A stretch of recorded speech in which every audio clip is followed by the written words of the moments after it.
Pacific സമുദ്രത്തിന് മുകളിലൂടെ വിമാനങ്ങൾ മുറിച്ചു കടക്കാൻ മടിക്കാറുണ്ട്. എന്താണ് ഇതിന് പിന്നിലെ കാരണം?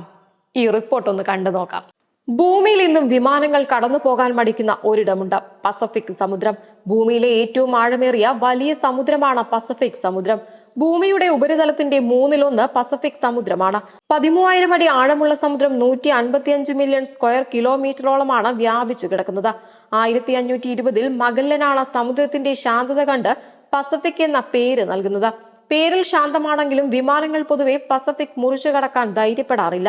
ദീർഘദൂരം വ്യാപിച്ചു കിടക്കുന്നതിനാൽ തന്നെ സമുദ്രത്തെ മുറിച്ചു കടക്കണമെങ്കിൽ അത്രത്തോളം തന്നെ ഇന്ധനക്ഷമത ആവശ്യമുണ്ട്. ദീർഘദൂര വിമാനങ്ങളെല്ലാം തന്നെ പറന്നുയർന്ന വഴിയിലിറങ്ങി ഇന്ധനം നിറച്ച് വീണ്ടും പറന്നുയരുന്ന രീതിയിലാണ് വിഭാവനം ചെയ്തിട്ടുള്ളത്.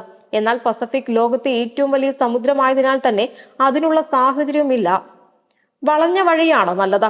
ഒറ്റനോട്ടത്തിൽ പസഫിക് മുറിച്ച് നേരെ പറക്കുന്നതല്ലേ വളഞ്ഞുള്ള യാത്രയേക്കാൾ ദൂരം കുറവ് എന്ന് തോന്നുമെങ്കിലും ഭൂമി ഉരുണ്ടതായതിനാൽ അതത്ര ഫലപ്രദമായിരിക്കില്ല.